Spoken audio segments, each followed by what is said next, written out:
Have you ever loved someone and felt truly that they cared for you deeply, but they never quite stepped closer? They got intimate, then pulled away. They reached out, then disappeared. They made you feel chosen, then suddenly abandoned. They said, I just need space. But somehow, you were the one left in the silence. If you've been caught in that push-pull pattern, chances are you're loving someone with avoidant attachment. And here's the painful truth. Avoidants don't leave because they don't love you. They leave because love makes them afraid of themselves. In this video, we're not talking about tricks. We're not talking about manipulation. We're diving straight into the unconscious fantasies that secretly govern what avoidants crave in a partner but never dare to admit. If you've ever wondered, why do they always come back? Or if you're exhausted from constantly self-editing just to avoid scaring them off, this is your moment to understand how avoidants love and how to stop losing yourself in the process. Avoidants are walking contradictions. They say they want freedom. They claim to hate control. They pride themselves on staying unattached. They chuckle when you ask about the future. They shrug when you mention feelings. They appear rational, independent, detached. But strangely enough, they're often magnetically drawn to the very people who don't need them, yet are wise enough to make them want to stay. They'll never admit it. In fact, most avoidant don't even realize it's happening. But underneath all the calm and distance lies a deep psychological terrain filled with unconscious fantasies about love, about ideal partners, about a kind of connection they long for but are too afraid to acknowledge. This video isn't about tricks or manipulation. It's about decoding the blurry psychology that may have driven you crazy trying to understand them. It's the reason you felt loved then pushed away. It's why they left first but still quietly watch your stories, still text you something random, still find ways to linger. It's why they once opened up only to disappear like nothing ever happened. You didn't imagine it. And they weren't faking it. They're torn between a fear of being consumed and a craving to be deeply understood. They don't fear love, they fear losing themselves in love. They don't fear you, they fear the moment you might start needing them too much. They want closeness but don't know how to be close without suffocating. And in that paradox, they secretly search for someone who makes them feel chosen, not depended on. If you've ever felt like this relationship is a tightrope where one wrong breath could make everything collapse, you're standing in the emotional battlefield of an avoidant's heart, a place where love and fear live side by side, where they long for closeness but panic when it gets real. The emotionally independent partner, the breath of a love that doesn't cling, and it's precisely in that emotional battlefield between the craving for connection and the fear of being consumed that a set of unconscious fantasies begins to define how avoidants fall for people. These fantasies aren't logical. They're not what avoidants would list on a dating profile, but they silently dictate what makes someone irresistible to them. The first, and perhaps most foundational, is the fantasy of the emotionally self-sufficient partner. Avoidants carry a deep fear that getting close means being trapped in a role where they're responsible for someone else's emotional world. They fear becoming the caretaker of someone else's insecurity. That's a suffocating kind of love for them. So they're intensely drawn to people who exude emotional steadiness. The kind of person who doesn't unravel when the avoidant pulls away, someone who doesn't panic when texts go unanswered, who doesn't spiral or demand constant reassurance. Instead, they regulate their emotions gracefully, without blame, manipulation, or subtle pleas for rescue. But here's the key. This independence has to be real. It can't be performative strength. Avoidants have a sixth sense for sniffing out hidden neediness beneath a cool exterior. If your smile hides a plea, if your calm masks anxiety, you may seem stable at first, but they'll feel the pull of expectation soon enough. When they meet someone who's genuinely whole, even without them, that's when avoidants start to lean in. Because now, connection doesn't feel like a trap. It feels like a choice. And choice, to the avoidant, is the only road to safety. In this space, they begin to believe it might be possible to love without losing themselves, to open up without being devoured. And that, for someone wired to run from closeness, is a magnetic force unlike any other. 2. The mysterious and challenging partner, becoming a world to be discovered. Once an avoidant feels emotionally safe around you, That doesn't guarantee they'll fall into love just yet. What happens next determines whether the attraction deepens or fades. That's where the second fantasy is triggered. The challenging and mysterious partner. Avoidants aren't just drawn to stability. They crave intrigue and depth. They're captivated by people they can't figure out right away. Those who are too transparent, too quick to reveal everything, often get bypassed. For avoidants, imagination is everything.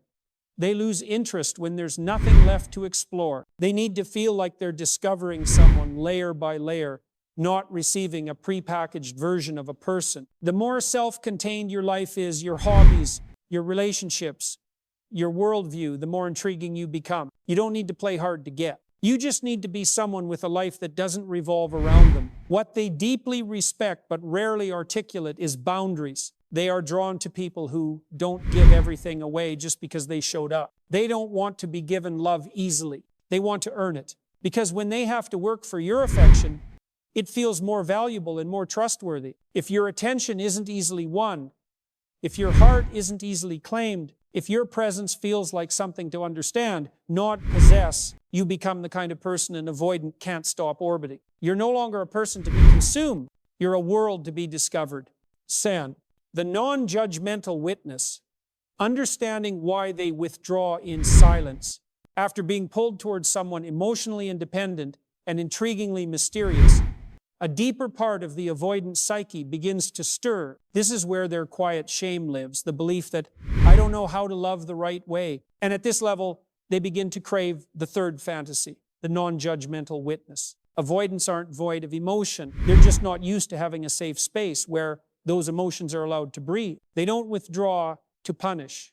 They withdraw because that's how they regulate their overwhelmed nervous system. Sadly, most people misinterpret this as coldness, disinterest, or rejection. That's why when an avoidant meets someone who says, "You need space? I understand. I'm not disappearing, and I'm not pressuring you to talk. I'll be here when you're ready."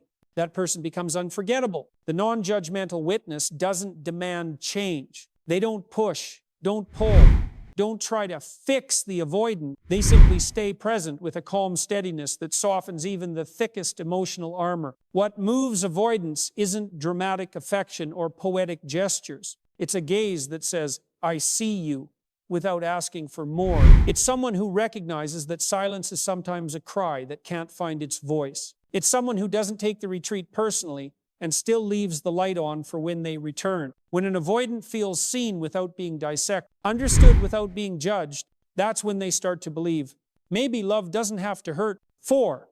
The secure base. Always steady, easily accessible, never demanding. Once the avoidant feels truly seen without being judged, they begin to long for something they never believed they deserved. Connection without pressure. And that's where the fourth unconscious fantasy awakens the image of the secure base. Unlike the early magnetic draw of mystery or independence, the secure base doesn't excite. They soothe. They're not the thrill. They're the anchor. They don't stir the avoidance system into anxiety or desire. They provide consistency. They don't disappear. They don't lash out. They don't turn intimacy into an ultimatum. They simply stay. To an avoidant, someone who learned early that expressing needs leads to abandonment, this kind of person feels both foreign and deeply craved. Foreign, because stability rarely came without strings. Craved, because deep down, they too want someone they can lean on without losing themselves. The secure base doesn't pressure closeness. They allow the relationship to unfold organically without emotional tugging or silent punishment. They're the steady partner, the one who doesn't get shaken when ignored, doesn't spiral when met with silence, doesn't demand love to feel loved. Avoidants are drawn to them not because they're flashy, but because they're still, and in that stillness, the avoidant finally finds room to exhale. A secure base doesn't mirror the avoidant's emotional fluctuations. They don't require reassurance every time the avoidant pulls away. They don't lose their footing when the relationship lacks definition. They have a solid internal compass, and that groundedness becomes a quiet invitation for the avoidant to relax. And beyond emotional steadiness, the secure base shows up in practical ways. Punctuality, follow-through, direction in life, Avoidants are magnetized by self-management because they fear becoming a caregiver. A partner who handles their own life sends the clearest message: I'm not here to take from you, I'm here to walk beside you. A crucial trait of the secure base: they don't demand immediate reciprocity. When the avoidant leans in, they don't grasp or cling. When the avoidant withdraws, they don't guilt or chase. They welcome and they wait, not with desperation, but with quiet self-trust. And it's that quiet, unwavering presence that finally begins to melt the avoidance armor. For the first time, they no longer feel pursued, trapped, or expected to perform. Instead, they feel, maybe I can just be me and still be wanted. And that's something no one's ever given them before. Woo! The equal companion, someone who doesn't need them to exist. And once the avoidant begins to trust that stability doesn't mean pressure, that presence doesn't equal control, another longing quietly rises to the surface. They want to walk beside someone, not carry them. They don't want to be anyone's savior. They don't want to be needed in order for someone else to feel whole. That's why the next unconscious fantasy is the image of the equal partner. Avoidants are not drawn to people who need them to survive. To them, that's not romance, it's responsibility. Instead, they're deeply attracted to people who already have a full, meaningful life of their own motivated careers, strong friendships, passions, and a stable sense of self-worth that doesn't hinge on the relationship. Avoidants don't want perfection. They want someone they can respect, someone with opinions, direction, and self-possession, someone who doesn't shrink themselves to be loved. They don't want the missing half. They want someone already whole who chooses to walk alongside them. In the avoidant's eyes, you become deeply magnetic when you don't need them to feel complete but still choose to be in their life. That kind of love doesn't feel like entrapment. It feels like alignment, like companionship, not dependency. When you can be fully yourself, strong, clear, self-sufficient, and still open-hearted, you show the avoidant that love doesn't have to be a trap. It can be a choice made from freedom. And in that space, for the first time, staying might finally feel safer than leaving. Avoidants don't fear love. They fear disappearing inside of it. They don't fear you. They fear that getting close to you means losing themselves, being forced to change, or carrying emotional burdens their heart isn't ready for. And the more deeply they feel, the more terrified they become. But here's the truth. Understanding them doesn't mean sacrificing yourself for them. You don't need to be a healing expert or an attachment scholar to deserve love. You just need to become the most grounded version of yourself. Be genuinely independent, not to get attention, but because you've chosen that life. Hold real boundaries, not to shut them out, but to protect your dignity and self-respect. And if you can do all of that naturally, consistently, without trying to keep anyone, you won't just attract avoidance. You'll attract anyone who's ready for grown-up, healthy love. Because in the end, the deepest love doesn't come from chasing. It comes when you stand strong on your own 2 feet and create a presence so safe, even those who have always run start to consider staying. Don't try to make the avoidant love you. Love yourself so well that if they truly care, they'll choose to step out of their fortress and come toward you.